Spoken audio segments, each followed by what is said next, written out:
Hello नमस्कार, मैं doctor Rajneesh Kumar आप सभी का एक बार फिर से हार्दिक स्वागत करता हूँ। आज के वीडियो लेक्चर में हम चर्चा करेंगे प्रयोगवाद और नई कविता के ऊपर। प्रयोगवाद और नई कविता से संबंधित परीक्षाओं में खूब सवाल पूछे जाते हैं, चाहे वो यूपी, टीजीटी, पीजीटी, हिंदी का एग्जाम हो, यू असिस्टेंट प्रोफेसर्स का एग्जाम हो या फिर इंटरव्यू में भी प्रयोगवाद और नई कविता से सवाल पूछे जाते हैं। तो हम इस पूरे लेक्चर में प्रयोगवाद, नई कविता पर चर्चा करेंगे, सब्जेक्टिव और ऑब्जेक्टिव दोनों तरीके से। इसके अलावा प्रयोगवाद और नई कविता में जो अंतर है, अंतः संबंध है, उस पर भी बात करेंगे। तो चलते हम सीधे बात करते हैं लेक्चर के ऊपर। अगर हम बात करें प्रयोगवाद के आरंभ के बारे में, तो हिंदी काव्य में प्रयोगवाद का प्रारंभ सन 1943 में अज्ञेय द्वारा संपादित तार सप्तक के प्रकाशन से माना जाता है।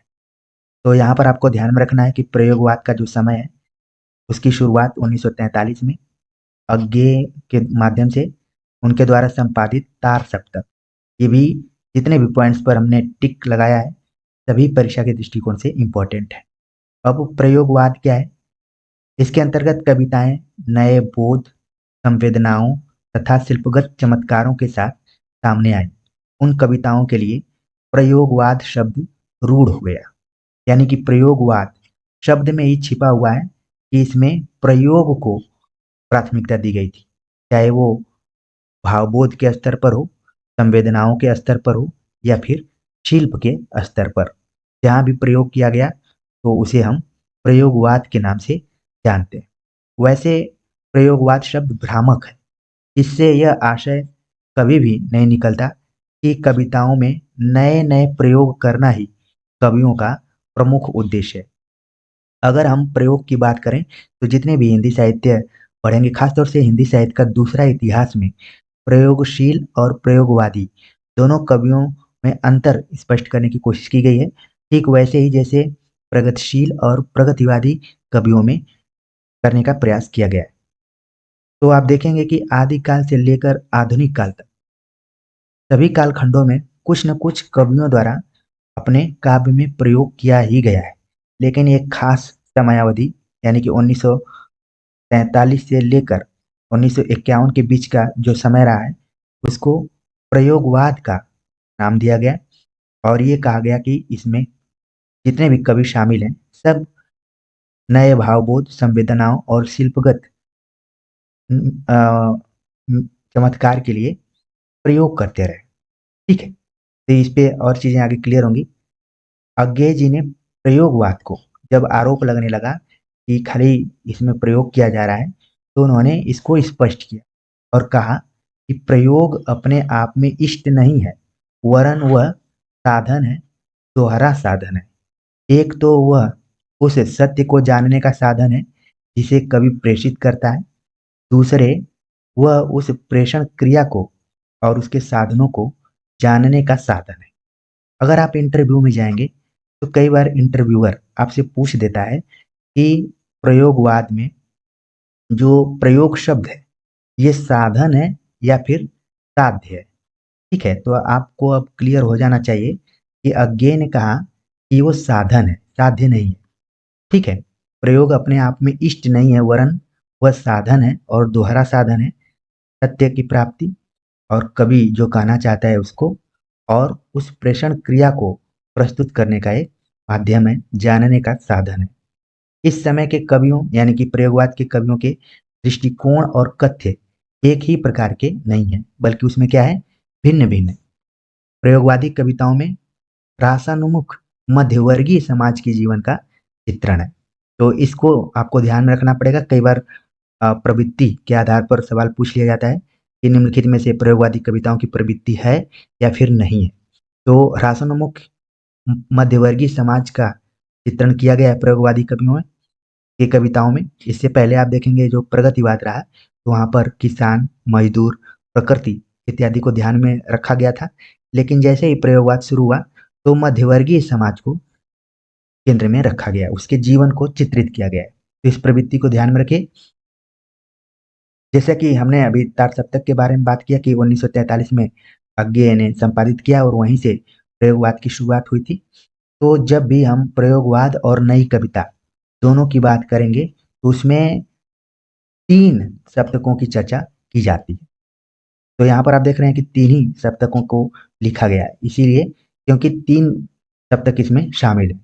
1943 से लेकर 1959 तक का जो दौर है, एक तरीके से कहा जाए तो प्रयोगवाद और नई कविता का दौर है। तो आपको परीक्षा के दृष्टिकोण से कम इन तीनों सप्तकों के कवियों को और इनके प्रकाशन वर्ष को बिल्कुल ध्यान में रखना है।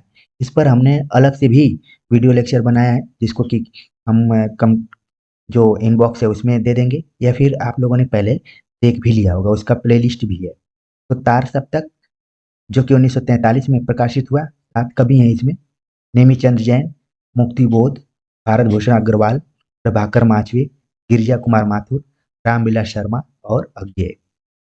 हालांकि यहाँ पर जो भी नाम दिया गया है वो क्रम से नहीं है। इसका हमने फार्मूला भी बनाया है, जब आप सप्तक वाली वीडियो देखेंगे तो और क्लियर हो जाएगा। तो ये तो तार सप्तक रहा है। ध्यान में रखना है कि ये पहला सप्तक नहीं है, बल्कि इसका नाम ही है तार सप्तक। दूसरा सप्तक जो कि 1951 में प्रकाशित हुआ, इसमें भी 7 कवि हैं। भवानी प्रसाद मिश्र, शकुंतला माथुर, हरिनारायण व्यास, शमशेर बहादुर सिंह, नरेश मेहता, रघुवीर सहाय और धर्मवीर भारती। तीसरा सप्तक की बात करें तो ये 1959 में निकला और इसमें कुल 7 कवि हैं। प्रयाग नारायण त्रिपाठी, कुंवर नारायण, कीर्ति चौधरी, केदारनाथ सिंह, मदन वात्स्यायन, विजय देवनारायण शाही, सर्वेश्वर दयाल सक्सेना।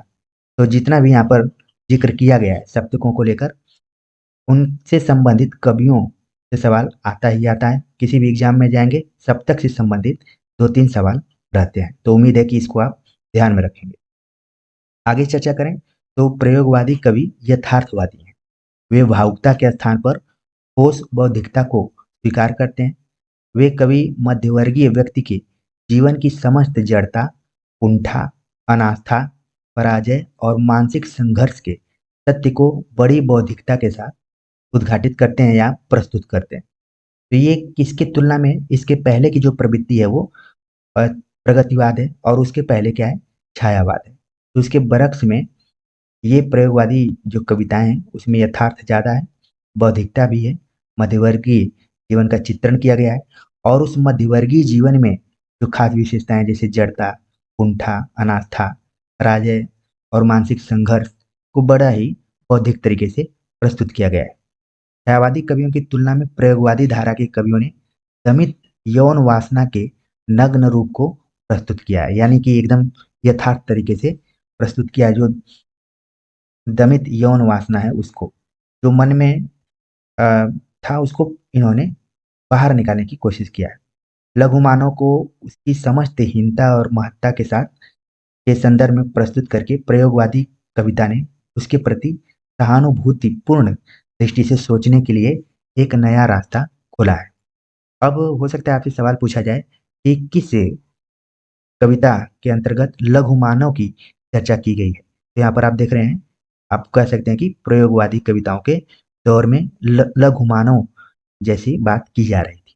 ठीक है, तो ये परीक्षा के दृष्टिकोण से इंपॉर्टेंट है। आगे बात करें नई कविता के ऊपर, तो नई कविता को माना जाता है कि प्रयोगवाद का ही विकसित रूप है, यानी कि प्रयोगवाद का विकास ही कालांतर में नई कविता के रूप में हुआ। वस्तुतः प्रयोगवाद और नई कविता में कोई सीमा रेखा नहीं खींची जा सकती है। अगर आपसे इंटरव्यू में पूछा जाए कि प्रयोगवाद और नई कविता में अंतर बताइए, तो पहले आप बता सकते हैं कि प्रयोगवाद का ही विकसित रूप नई कविता है, और दोनों में अंतर करना थोड़ा सा चुनौतीपूर्ण है। उसमें सीमा रेखा स्पष्टता नहीं खींची जा सकती है, और कहा जा सकता है कि बहुत से कवि जो पहले प्रयोगवादी थे, बाद में वही नई कविता के प्रमुख कवि के तौर पर जाने गए। इस तरीके से नई कविता की 2 धाराएं अ, विकसित होती हैं। ठीक है, एक तो प्रयोगवादी धारा को आगे बढ़ाते हैं, दूसरे जो कवि हो जाते हैं वो नई कविता के कवि माने जाते हैं। सन 1943 से 1953 तक की कविताओं में जो नवीन प्रयोग हुए उन्हें नई कविता कहा गया। नई कविता उन्हीं का परिणाम रही, और 1943 से 1953 तक की कविता को प्रयोगवादी और 1953 के बाद की कविता को नई कविता कहा गया है। और आपने पढ़ा होगा किताबों में कि नई कविता नाम अज्ञे ने दिया था आकाशवाणी पटना केंद्र से एक वार्ता के माध्यम से। ठीक है, तो यहाँ पर आप देख रहे हैं कि जो नई कविता है वो प्रयोगवाद से ही जुड़ी हुई है। कुछ बच्चे कमेंट्स कर कर पूछ रहे थे कि मुक्तिबोध किस तरीके के कवि हैं। तो मुक्तिबोध एक ऐसे कवि हैं जिनका संबंध प्रगतिवाद से भी है। ठीक है, इनका संबंध प्रयोगवाद से भी है और नई कविता से भी है। ये थोड़ा सा रेयर किस्म के कवि हैं और इसीलिए सवाल भी पूछ लिया जाता है कि कौन सा ऐसा कवि है जो इन तीनों कविताओं के अंतर्गत शामिल है। ठीक है, तो मुक्तिबोध को ध्यान में रखें। बाकी आगे चलकर हुए नई कविता के प्रमुख कवि के तौर पर दिखाई पड़ते हैं। नई कविता की विशेषताओं के बारे में बात करें तो नई कविता की पहली विशेषता जीवन के प्रति उसकी आस्था है, यानी कि जीवन में आस्था। इन कविताओं में आज की क्षणवादी और लघु मानववादी दृष्टि जीवन मूल्यों के प्रति नकारात्मक नहीं बल्कि सकारात्मक स्वीकृति है। नई कविता में जीवन को पूर्ण रूप से स्वीकार करके उसे भोगने की लालसा दिखाई देती है। अनुभूति की सच्चाई नई कविता में दिखाई देती है। समाज की अनुभूति कवि की अनुभूति बनकर ही कविता में व्यक्त हुई है। यानी कि जो कवि कविताएं लिखा है वो कोई काल्पनिक ज्यादा नहीं है बल्कि उसका रूप समाज में ही दिखाई पड़ता है। समाज से ही उसने उस अनुभूति को प्राप्त किया है। नई कविता जीवन के एक एक क्षण को सत्य मानती है और उस सत्य को पूरी हार्दिकता और पूरी चेतना से भोगने में समर्थ होती है या फिर उसका समर्थन करती है। तो आपने देखा नई कविता की कुछ विशेषताओं के ऊपर कि जीवन के प्रति आस्था है, क्षणवादी लघु मानववादी दृष्टि के प्रति सकारात्मक स्वीकृति है, जीवन को पूर्ण रूप से स्वीकार करती है, अनुभूति की प्रामाणिकता पर जोर देती है और एक एक क्षण का स्वागत करती है। इसके अलावा देखा जाए तो नई कविता में जीवन मूल्यों की फिर से नए दृष्टिकोण से व्याख्या की गई है। नई कविता में व्यंग्य के रूप में पुराने मूल्यों को अस्वीकार किया गया और नए मूल्यों को अपनाया गया है। लोक संपृक्ति नई कविता की खास विशेषता रही है, यानी कि वह सहज लोक जीवन के करीब पहुंचने का प्रयत्न करती है। कुल मिलाकर देखें तो नई कविता में नवीनता, बौद्धिकता, अतिशय वैयक्तिकता, क्षणवादिता, भोग एवं वासना, यथार्थवादिता, आधुनिक युगबोध, प्रणयानुभूति, लोक संस्कृति, नया शिल्प विधान आदि इसकी प्रमुख विशेषताएं हैं। तो इन विशेषताओं को आपको बिल्कुल ध्यान में रखना है क्योंकि परीक्षाओं में अगर प्रवृत्ति के आधार पर सवाल पूछा जाता है तो ये आपके लिए फायदेमंद होगा।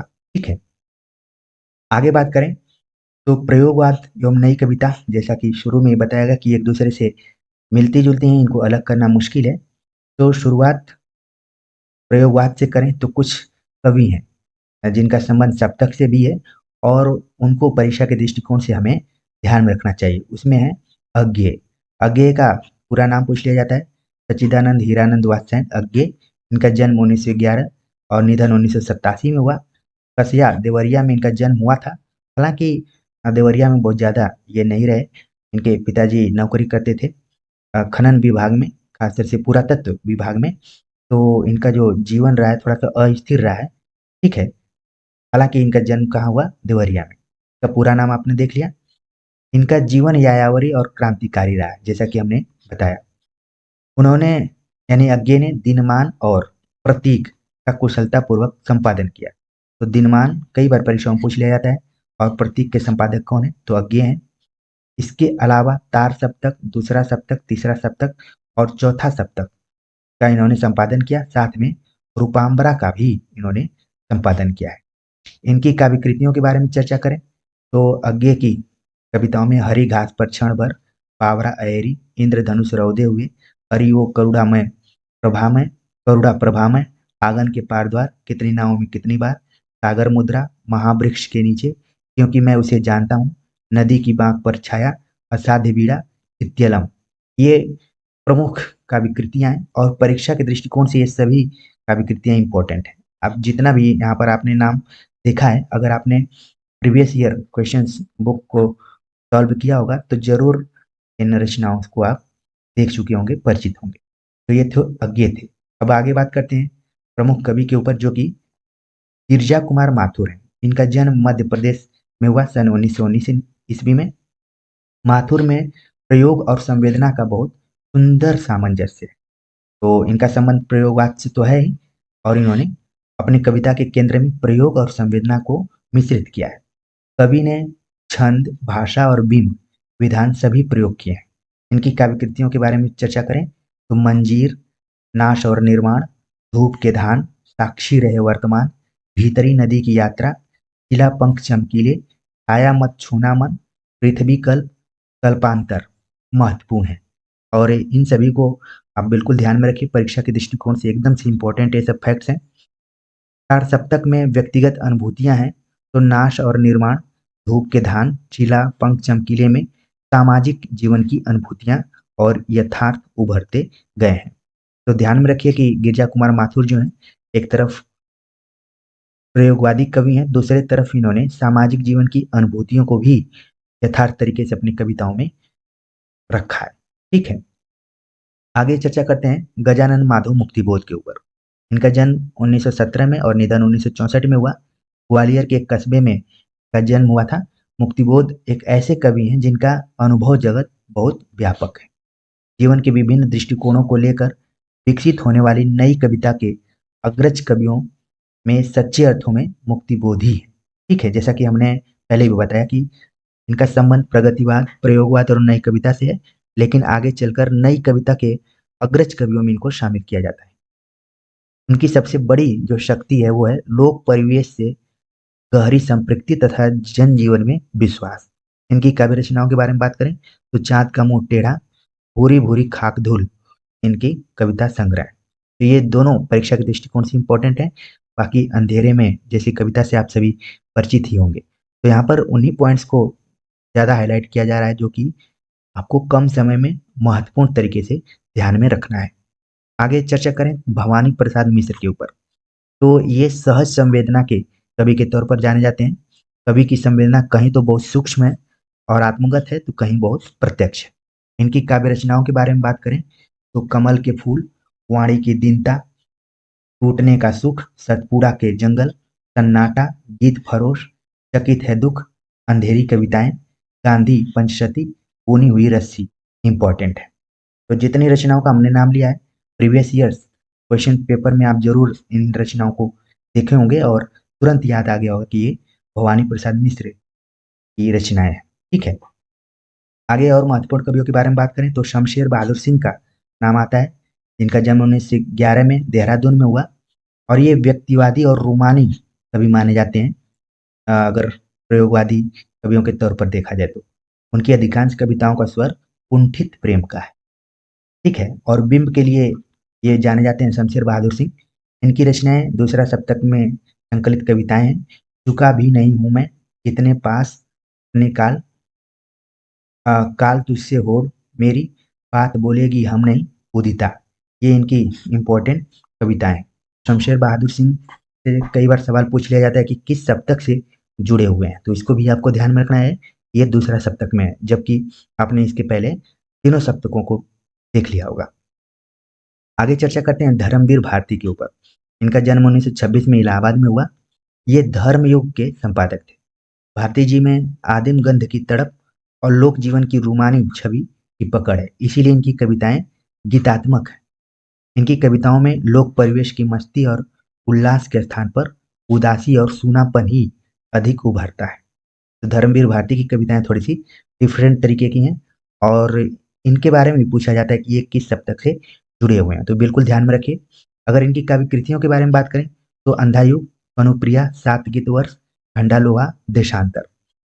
यहाँ पर आप देख रहे हैं अंधायुग है, इसको कई बार गीति नाट्य में रखा जाता है, कई बार इसको कविता में भी कई आलोचक शामिल करते हैं। तो बस आपको ध्यान में रखना कि किसकी रचना है। यहाँ पर आप देख रहे हैं कि देशांतर नाम की रचना है। इसी तरीके से एक देहांतर नाम की रचना है। आप कमेंट्स कर कर जरूर बताएंगे कि देहांतर किसके द्वारा लिखी गई है। देशांतर तो हो गई धर्मवीर भारती की।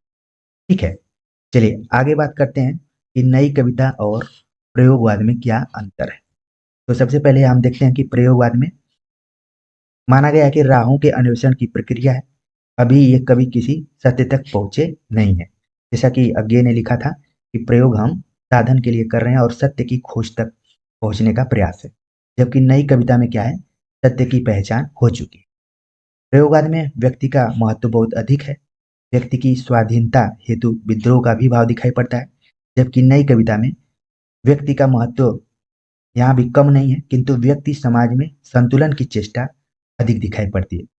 ठीक है, नई कविता में व्यक्ति और समाज में संतुलन की बात की जाती है, जबकि प्रयोगवाद में आप देखेंगे कि समाज का महत्व थोड़ा सा कम दिखाई पड़ता है, व्यक्ति का महत्व ज्यादा है। अगर विचारधाराओं की बात करें तो प्रयोगवाद विचारधाराओं से मुक्ति की कविता है। सीमित मात्रा में मनोविश्लेषणवाद का प्रभाव दिखाई पड़ता है और इसका कारण है कि अज्ञे जैसे कवि इसमें शामिल है। ठीक है, जबकि नई कविता में आप देखेंगे कि इस पे दो धाराओं का प्रभाव है। इसकी एक धारा व्यक्तिवाद से प्रभावित है, जिसमें अज्ञे का नाम आता है। दूसरी धारा जो है समाजवाद से प्रभावित है, जिसमें कि मुक्तिबोध का नाम आता है। तो नई कविता में दो धाराएं आप देख रहे हैं कि समानांतर तौर पर चल रही हैं, जबकि प्रयोगवाद में किसी विचारधारा की खास उस पर प्रभाव नहीं दिखाई पड़ता है, थोड़ा बहुत है तो मनोविश्लेषणवाद का है। तो उम्मीद है कि ये तीनों अंतर आपके क्लियर हो गए होंगे। और देखते हैं कुछ अंतर। प्रयोगवाद में सिर्फ व्यक्ति व साहित्य से जुड़े प्रश्नों पर विचार, सामाजिक आर्थिक राजनीतिक पक्ष इसमें छूट गए हैं, जैसा कि हमने बताया। यहाँ आते आते यानी कि नई कविता में आते आते आक्रामकता खत्म हो गई और लघु मानववाद के कारण निराशा, हताशा जैसी स्थितियां प्रबल हो गई। नई कविता में जीवन की समग्रता पर बल दिया गया है, जबकि प्रयोगवाद में स्वाधीन होते हुए भारत की कविता, अतः स्वाधीनता एवं आशा की मात्रा में अधिक दिखाई पड़ती है। प्रयोगवाद में छोटी प्रगीतात्मक कविताएं लिखी गई, यानी कि छोटी कविताएं लिखी गई, जबकि आप नई कविता में देखेंगे तो कुछ छोटी कविताओं के साथ साथ लंबी कविताएं भी इसमें शामिल हैं। शिल्प की सहजता पर ज्यादा जोर दिया गया है नई कविता में। इसके अलावा अगर आप प्रयोगवाद में देखें तो शिल्प का महत्व काफी इसमें भी है और प्रयोग करने की कोशिश की गई है। नए प्रतिमानों को रखने का प्रयास किया गया है प्रयोगवाद में। बाद में जो कि इस पे आरोप भी लगने लगा कि केवल शिल्प पर ही महत्व दिया गया है। राजनीतिक व्यंग नहीं के बराबर है, जबकि आप देखेंगे नई कविता में छोटी प्रगीतात्मक कविताओं के साथ साथ लंबी विश्लेषणात्मक कविताएं लिखी गई, जिसमें कि अंधेरे में, ब्रह्म राक्षस, दिवीड़ा आदि का नाम लिया जा सकता है। और राजनीतिक व्यंग के दृष्टिकोण से देखें तो प्रयोगवाद में नहीं के बराबर है, लेकिन यहाँ पर आप नई कविता में देख रहे हैं कि राजनीतिक विषय वस्तु कविता में शामिल होती है और यहाँ पर यथार्थ के मनोवैज्ञानिक पक्ष पर जोर दिया जाता है, जबकि नई कविता में क्षणवादी युगवादी चेतना दोनों विद्यमान है। तो ये कुछ अंतर थे नई कविता और प्रयोगवाद में। उम्मीद है कि आप सभी को समझ में आ गए होंगे। इन पॉइंट्स को ध्यान में रखिए, क्योंकि ये आपके जब भी प्रवृत्ति मूलक सवाल पूछे जाएंगे, थोड़ा सा घुमा कर सवाल पूछे जाएंगे, जिसको कि मैं बोल सकता हूँ कि कठिन सवाल पूछे जाएंगे उस कैटेगरी के, तो इनको आप ध्यान में रखिए। बाकी उम्मीद है कि पूरे लेक्चर में आपने प्रयोगवाद और तार सप्तक, नई कविता और दोनों में अंतर को जैसे समझ लिया होगा। तो कमेंट्स कर जरूर बताइए कि आज का ये वीडियो लेक्चर आप सभी को कैसा लगा। मिलते हैं एक नए टॉपिक के साथ, तब तक के लिए नमस्कार।